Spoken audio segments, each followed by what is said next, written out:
गाजीपुर का मोहम्मदाबाद तहसील जहां के शेरपुर गांव के 8 लोगों ने गांधी जी के करो या मरो नारा देने पर उन्होंने अपनी जान का बलिदान दिया और उसके बाद मोहम्मदाबाद तहसील को 18 अगस्त 1942 को आज़ाद करा दिया था।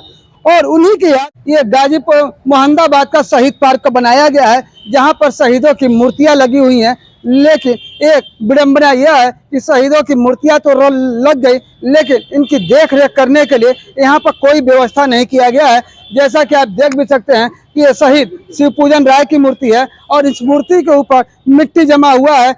हालांकि यहाँ का जो कमेटी बनाया गया है वो लोग भी औपचारिकता के तौर पर 15 अगस्त 26 जनवरी या अन्य शहीदों का जो कार्यक्रम होता है उस दिनों जो इस मूर्ति को जो है धो पोंछ देते हैं और उसके बाद अपना कार्यक्रम करते हैं। लेकिन उसके बाद साल के 364 दिन इन मूर्तियों का हाल ऐसा ही रहता है।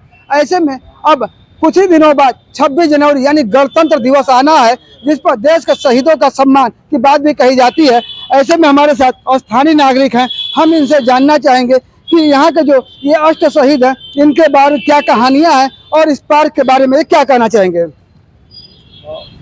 18 अगस्त 1942 को गांधी जी के करो मरो आंदोलन को लेकर यहाँ के शहीद सपूतों ने शहादत दी थी। डॉक्टर शिवपूजन राय के नेतृत्व में 8 लोग यहाँ शहीद हुए। ये मान लीजिए कि देश को आज़ाद होने से पहले ही यहाँ के युवाओं ने इस तहसील को आज़ाद कर लिया था। अंग्रेजों की गोली का शिकार हुए 8 लोग, उन्हीं के याद में ये शहीद पार्क का निर्माण तो करा दिया गया, लेकिन रख रखाव के नाम पे इसका कहीं से कोई व्यवस्था नहीं है। जो कमेटी है वह भी केवल 18 अगस्त, 26 जनवरी, 15 अगस्त इन सब मुख्य तिथियों पर ही आके शहीदों को फूल माला चढ़ाने का कार्य करती है। उसके बाद न तो जनप्रतिनिधि ध्यान देते हैं और न ही सामाजिक कार्यकर्ता या अन्य लोग इसको। तो गोपाल जी, शहीदों के सम्मान के लोग जब बात करते हैं तो आखिर यहाँ के बहुत ऐसे PWD है, नगर पालिका है या अन्य सारी जो निर्माणदायी संस्थाएं हैं उनके द्वारा क्यों नहीं देख रेख किया जाता है? देखिए, कहने को सारी संस्थाएं हैं और सरकार भी चला रही थी देश में अमृत महोत्सव। शहीद हमारे देश के आज़ादी के 75 वर्ष पूरे होने पे और इस शहीद पार्क में कार्यक्रम का भी आयोजन हुआ था। उस समय जो मंत्री थे आपके बलिया के शुक्ला जी, वो भी इसमें मौजूद थे, अन्य जनप्रतिनिधि भी मौजूद थे। लेकिन उस कार्यक्रम के खत्म होने के बाद इसको मिला क्या? केवल वो जो छोड़कर इसमें गर्दा गुबार गए लोग, वही आज भी देखने को मिलेगा आपको। यहाँ हरियाली के लिए कुछ लोगों ने प्रयास करके व्यक्तिगत तौर पर 2-3 वर्षों तक इस पर काम किया और आज जो शहीद पार्क में हरियाली देख रहे हैं वह भी समाज के कुछ युवकों का मेहनत का प्रतिफल है। हमारे साथ यहाँ के कुछ स्थानीय लोग, अन्य लोग भी, हम उनसे भी जानना चाहेंगे कि आखिर जो यहाँ का जो शहीद पार्क है ये उदासीनता का शिकार क्यों है? देखा जा रहा है कि मूर्तियों पर धूल के गुबार भी पड़े हुए हैं।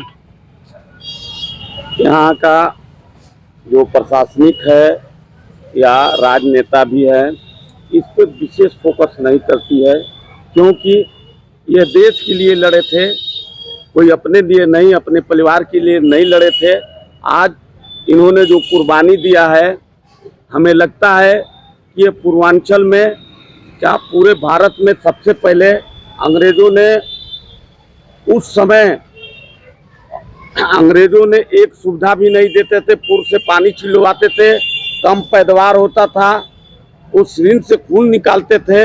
वो अंग्रेज़ों के आज़ादी दिलाने में सबसे अहम भूमिका निभाने वाला अमर शहीद डॉक्टर शिवपूजन राय के साथ जो लोगों ने शहीद हुए हैं उनको नमन करते हुए हम लोग, और उनको आज बदहाली देखते हुए हम लोग को बहुत बड़ा वो होता है। रायनी जी, अगर हम बात करें कि हर साल के भांति इस बार भी 26 जनवरी आने वाला है, गणतंत्र दिवस आएगा, लोग जो है स्वतंत्रता की और आज़ादी की बात करेंगे, तो क्या नहीं लगता कि इस 26 जनवरी पर लोगों को यहाँ से कसम लेना चाहिए कि शहीद पार्क के बदहाली दूर करने के लिए फूल माला चढ़ाते हैं, शहादत दिवस मनाते हैं, बाकी जाने के बाद इस पे कोई प्रकार से ठोस कदम नहीं उठाते हैं कि शहीद पार्क का सुंदरीकरण हो, अच्छा से यहाँ का व्यवस्था हो और यहाँ के लोगों को खुशहाली हो, उनके परिवार को खुशहाली हो।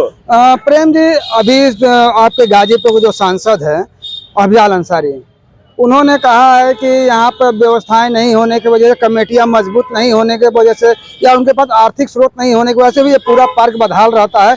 ऐसे में इसको नगर पालिका के या अन्य निर्माणदायी संस्था उनके हवाले कर देना चाहिए। आपको क्या लगता है? नहीं, किसी संस्था के हवाले तो इसको नहीं करना चाहिए। इसलिए नहीं करना चाहिए कि अन्य संस्थाओं जैसा भी इसका भी हासिल हो जाएगा। यह बहुत ही संघर्ष के बाद ये जो शहीद भवन आप देख रहे हैं, इसमें तहसीलदार बैठता है, ये अंग्रेजों के ज़माने का बनाया हुआ है। हमें याद है यहाँ पर एक बार बहुत बड़ा आंदोलन हुआ था और एक उमाशंकर राय जी है जो शहीद पुत्र हैं, शहीद परिवार से हैं, उन्होंने आमरण अनशन किया था और लोकतांत्रिक जो सबसे समाजवादी बड़े नेता थे राजनारायण जी आए थे और उनके कहने पर उस समय की तत्कालीन सरकार ने उनको शहीद स्मारक घोषित किया था। उसके बाद लेकर के स्थानीय लोगों ने कमेटी तो बनाया, लेकिन उनके पास कोई परमानेंट फंड नहीं रहता है ताकि इसका देख रेख किया जा सके। हालांकि इसमें बहुत सारा सुझाव दिया गया है कि अगर आप इनमें कुछ थोड़ा बहुत कुछ दुकानें वगैरह इसका प्रबंधन कर दें तो उससे एक आमदनी का स्रोत जो परमानेंट हो बन सकता है और उसके इसका देख रेख। अब सवाल उठता है कि जो जनप्रतिनिधि हैं वो बड़े बड़े दावे तो 18 अगस्त को करते हैं, लेकिन अमल में एक भी नहीं करते हैं। जो निधि दिया जाता है, ये कांग्रेस के ज़माने में 8 करोड़ रुपये का जो आप देख रहे हैं ये बना हुआ है। ये जो बना हुआ है ये मिनिस्टर मिश्रा के प्रतिनिधि से बना हुआ है और उसमें काफ़ी भ्रष्टाचार हुआ है। ये भी बना हुए राज्यपाल थे मोतीलाल वोरा और नारायण दत्त तिवारी जी के प्रयास से ये मूर्ति बना है पूजन आएगा। ये कभी कभी समय समय पर कार्यक्रम तो होता रहता है, लेकिन परमानेंट इसको चलाया जाए इसके लिए फंड की कोई व्यवस्था नहीं। तो क्या लगता है प्रेम जी, इस बार 26 जनवरी का पर्व आने वाला है और इस 26 जनवरी के पर्व पर यहाँ के स्थानीय यानी मोहम्मदाबाद के निवासी जो है कोई ऐसा प्रण लेंगे ताकि इस तरह का नौबत जो आगे फिर ना अपन? नहीं, इसका हम लोग लगातार प्रयास करते रहते हैं। निश्चित तौर पर मुझे लगता है कि सामाजिक कार्यकर्ता होने के नाते और मैं शहीदों के गांव का हूं तो मुझे पीड़ा रहती है। हो सकता है 26 जनवरी के बाद हम कुछ प्रतिज्ञा लेंगे इस शहीद स्मारक को एक राष्ट्रीय फलक पर ले जाने के लिए।